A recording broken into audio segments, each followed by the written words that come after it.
Beragam suku bangsa di Indonesia membuat sisi keunikan tersendiri bagi masyarakatnya.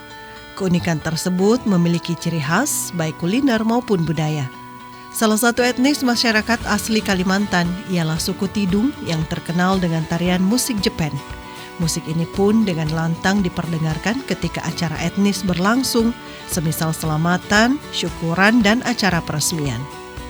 Selain musik dan tarian, ternyata terdapat pula kue khas suku Tidung yang menggugah selera bagi orang yang mencium aromanya. Selain menggugah selera makan, bahan dasar dari kudapan ini juga diambil langsung di tanah Kalimantan. Ibu Halika atau Acil Halika, sapaan akrabnya, merupakan salah satu warga Tidung asli di Nunukan, menuturkan bahwa dia membuat kue-kue Tidung sudah sejak lama, semasa beliau masih remaja. Baik resep dan cara pembuatan kue tersebut sudah diajarkan dan diturunkan turun-temurun dari nenek moyang terdahulu. Nama saya Ibu Halika, asal keturunan Tidung. Saya kan lahir tahun 70. Nah, kalau sejarah itu nenek kami memang itu kalau sudah ada kegiatan macam kawinan kan, dulu kan susah daging ayam. Nah, mereka pakai kue aja. Nah, kuenya bukan sedikit, banyak macam.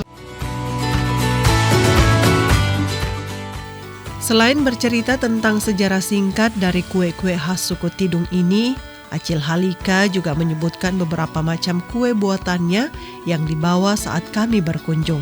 Di antaranya ada kue kumpol, kue cucur Tidung, kue podeng, kue onde-onde, kue dadar gulung, dan lain sebagainya.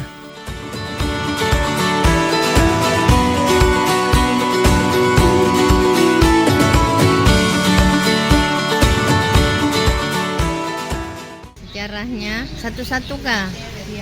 Nah, kalau yang ini sejarahnya ini bisa disaji untuk tamu. Ini namanya kue pais ubi. Namanya kami ilui, pais ilui.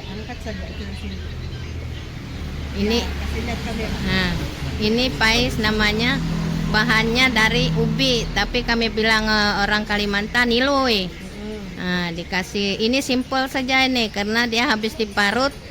Habis diparut sudah selesai diparut, dikasih campur sama kelapa, gula merah. Nah, habis diparut, dicampur sudah bahannya semua, baru dibungkus. Nah, seperti ini dikukus. Nah, ini tidak lama ini masaknya, soalnya simpel aja. Bahannya pun tidak banyak. Nah, jadi inilah maknanya khas Kalimantan. Dan ini namanya cucur. Kalau kami namanya bahasa Tidung tumpik. Nah, inilah khas Tidung Kalimantan. Untuk disajikan kalau ada kegiatan irau pasti kami adakan di pesta irau kebudayaan. Nah, sama-sama ini dadar gulung, ini simple juga nih karena dia bahannya ndak banyak. Dia dari kelapa muda dicampur gula merah. Tepungnya dimasak. Dan ini unde-unde, ini simple juga nih karena dari tepung ketan sama gula merah, kelapa muda parut. Kelapa parutnya dikukus, ini dikasih bundar bulat-bulat. Sama juga bahasanya, unde-unde juga bahasa Tidungnya. Ini disaji sudah sama juga ini sama ini untuk kalau ada irau kebudayaan Tidung. Ini namanya nasi ketan. Nah, ini juga sama ini karena simpel aja nih, kasih santan, gula merah. Nah, baru disimpan di dalam talam.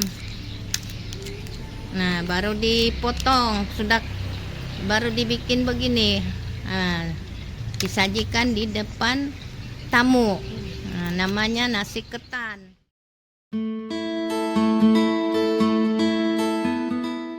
Dahulu kala, makna kue sangatlah sakral bagi nenek moyang kita. karena di setiap kegiatan harus ada kue tradisional yang disajikan. Acil Halika menceritakan bahwa zaman dulu daging sapi dan daging ayam sangat mahal. Jadi mereka menggunakan kue-kue tradisional sebagai pengganti kudapan dalam setiap acara atau perayaan yang mereka laksanakan. Nah, tapi ini separuh aja nih. Nah, makanya. Bisa disebutkan yang lain kecil yang Acil tahu? Bisa. Selain daripada ini. Bisa. Disebutkan semua. Banyak, dari kue gerigitnya ada, kue talu biawanya ada, dudul mesikotnya ada. Itu ada semua itu di situ, tapi belum masih kambang goyang itu kami bilang libu saklintup bahasa tidungnya.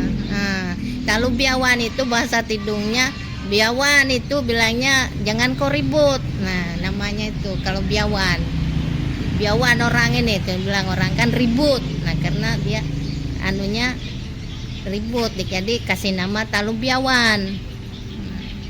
Begitu juga gerigit tuh. Kalau ada orang membuat gerigit itu ribut. Nah, karena ada orang sambil makan bilang ribut. Jadi bilang teman jangan kau ribut, karena tersangkut di giginya, makanya gerigit. Jadi lucu kan, orang dulu, cerita orang dulu, nenek moyang kami. Jadi kalau bikin kue itu ribut. Berapa macam itu tiap hari, karena kan mau ada acara.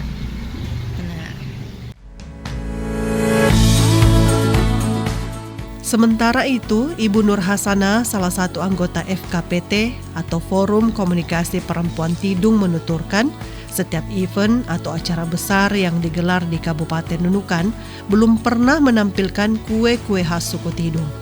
Menurutnya, setiap ada perayaan atau acara besar selalu menyajikan makanan dari daerah lain. Assalamualaikum warahmatullahi wabarakatuh. Saya Nur Hasana dari anggota FKPT sebagai pengurus FKPT Kabupaten Nunukan. Kita Apa itu FKPT, Cil? Perempuan Komunikasi Tidung. Perempuan Komunikasi Tidung. Nah, menurut Acil Hasana ini bagaimana melihat tentang pelestarian kue-kue tradisional suku Tidung ini, Cil? Ya, memang kita kalau seperti ada kegiatan kita membuat ini juga kue khas Kalimantan. Jika ada permintaan dari yang meminta ingin kita lestarikan, gitu. Nah, misalkan acara-acara besar di Nunukan ini pernah tidak, Cil? Kalau acara besar kita jarang kita temukan sidangan khas kue Kalimantan. Iya, jarang. Nah, kalau untuk organisasi Acil sendiri ini kegiatan apa saja yang dilaksanakan di dalamnya?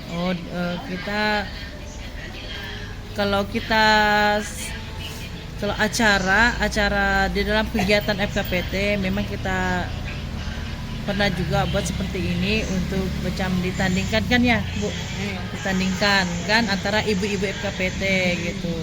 Dipertandingkan supaya ini kelestarian kue adat khas Tidung ini Kalimantan tidak hilang. Nah, dalam kegiatan FKPT ini kan kita ini daerah perbatasan, Cil. Apakah pernah ada kunjungan ke negara tetangga, Cil? Iya, pernah. Kita ke Malaysia, Tawau kan. Tapi kita tidak melihat juga sajian seperti ini. Tidak ada. Hanya kita datang seperti undangan, hanya disajikan makanan-makanan biasa aja. Tidak dihidangkan makan daerah gitu kan, khas daerah Tidung tidak pernah. Acil Halika dan Ibu Nur Hasana berharap kue-kue tradisional suku Tidung ini lebih dikenal oleh masyarakat luas di luar sana, dan juga berharap ke depan pemerintah bisa turut melestarikan dan memperkenalkan keragaman budaya Kalimantan melalui kuliner khasnya, agar kue-kue tradisional suku Tidung tetap lestari hingga ke anak cucu nanti. Kita minta kepada pemerintah semoga kue khas Tidung Kalimantan jangan sampai dihilangkan kelestariannya. Kalau bisa kita kembangkan ke anak cucu, seperti kan banyak ya masyarakat khas Tidung kan. Coba kita diusulkan dilestarikan ini kue-kue khas Tidung yang sampai kehilangan gitu. Hilang apa? Ini kan bermacam-macam kue orang buat sekarang kan. Nah, yang kita inginkan kue khas Tidung yang ada di Kalimantan ini kita lestarikan lah. Seperti acara besar gitu kan. Seperti irau, acara kabupaten gitu ya. Iya, pokoknya tetap lestari. Iya, harus dilestarikan Sampai terkikis zaman. Pelestarian budaya daerah bukanlah tugas yang mudah, namun merupakan investasi berharga untuk masa depan. Dengan menjaga keberagaman budaya daerah, kita dapat membangun masyarakat yang lebih harmonis, menghargai perbedaan, dan memupuk rasa saling menghormati, terutama dalam hal makanan. Oleh karena itu, mari kita bersama-sama melestarikan budaya daerah sebagai warisan yang tak ternilai harganya. Saya Rahmi Arifudin dan tim pamit, sampai jumpa di lain kesempatan.